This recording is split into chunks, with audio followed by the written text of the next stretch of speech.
Hello viewers, আসসালামু আলাইকুম। কেমন আছেন সবাই? আশা করি ভালো আছেন। আজ আমি আপনাকে দেখাচ্ছি একটি ওয়ার্কিং প্ল্যানে গুরুত্বপূর্ণ কী কী বিষয়গুলো প্ল্যানে থাকে সেটি বিষয়ে। আপনারা দেখতে পাচ্ছেন যে ফ্রন্ট এলিভেশন একটি বিল্ডিংয়ে দেখাচ্ছি। ফ্রন্ট এলিভেশন বলতে বোঝায় যে বিল্ডিংটি কততলা হবে এবং প্রত্যেকটি ফ্লোর কত ফিট করে হবে সেটির ডিটেলস থাকে। তারপরের প্ল্যানটি হচ্ছে সেকশন, মানে বিল্ডিংটির সিঁড়ি সহ যে সেকশন থাকে, আপনার ছাদ সহ ভিতর কত ফিট হবে, ছাদের কত ইঞ্চি থিকনেস হবে এবং সিঁড়ির স্টেপ কী হবে এবং নিচে কতটুকু ক্লিয়ার রাখতে হয়, সব কিছু এই সেকশনের মধ্যে উল্লেখ থাকে।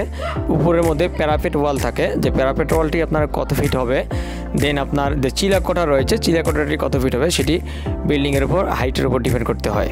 দেখতে পাচ্ছেন আমাদের এখানে ফার্স্ট ফ্লোর সেকেন্ড ফ্লোর থাকবে, যেহেতু 3তলা বিল্ডিং এটি, যা 9 ফিট 7 ইঞ্চি আমার ভিতরে ক্লিয়ার এবং 5 ইঞ্চি আমার ছাদ রয়েছে, টোটাল আমার 10 ফিট হবে। তারপরে অংশ দেখতে পাচ্ছেন একটি ফ্লোর প্ল্যান। এটি দেখতে পাচ্ছেন ঢুকে আমাদের সিঁড়ির মধ্যে ঢুকে একটি ড্রয়িং ডাইনিং স্পেস রয়েছে, 3টি বেড রয়েছে, 2টি অ্যাটাচ টয়লেট, একটি কমন টয়লেট, কিচেন। এটি আমাদের সুন্দর একটি 3তলা আবাসিক ভবনের ডিজাইন করা হয়েছে, যা 24 ফিট সামনে, পিছনে 27 ফিট এবং একদিকে 50 ফিট, একদিকে 56 ফিট জায়গা রয়েছে। তার উপর এটি প্ল্যান করা হয়েছে। ফ্লোর প্ল্যানের পরে যে অংশটা দেখতে পাচ্ছেন এটাকে বলে আমার গ্রিড লাইন লেআউট প্ল্যান। আমি যখন একটি বিল্ডিং করতে যাব তখন আমাকে এই লেআউট প্ল্যান দেখেই আমাকে সুতে টানতে হয়। তারপর লেআউট প্ল্যান আমার ওকে হয়ে গেলে তারপরে এটা হচ্ছে আমার কলাম লেআউট প্ল্যান। আমি কলামটি কীভাবে বসাবো, কোন দিকে কতটুকু ইঞ্চি কবলা থাকবে সেটি এই ডিজাইন থেকে দেখতে হয়।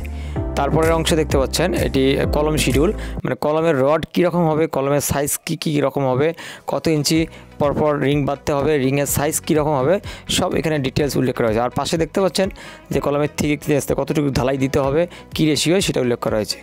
এটি হলো ফুটিং শিডিউল বা foundation details, footing layout plan. বেজের সাইজ কীরকম হবে, কীভাবে বেজ বসবে সেটি উল্লেখ রয়েছে।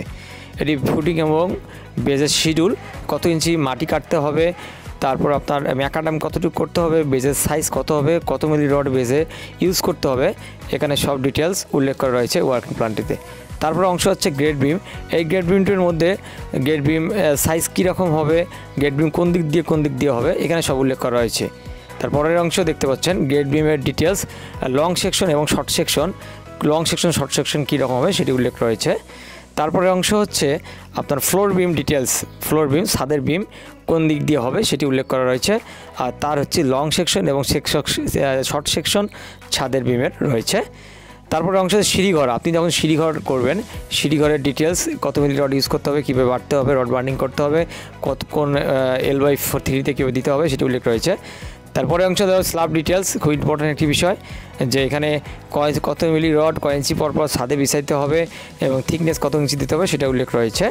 এবং লাস্ট হচ্ছে আপনার সেফটি ট্যাঙ্ক সোকেল কীভাবে করতে হবে এবং কীভাবে জালি বাঁধতে হবে সেটি উল্লেখ রয়েছে। আর এস্টিমেট অ্যান্ড কস্টিং, আমরা এখানে একতলা পর্যন্ত এটির হিসাব আমরা দেখাচ্ছি। এই বিল্ডিংটি দেখেন 16 মিলি রড 300 কেজি রয়েছে, সব উল্লেখ করা রয়েছে। সবাই ভালো থাকবেন, আল্লাহ হাফেজ।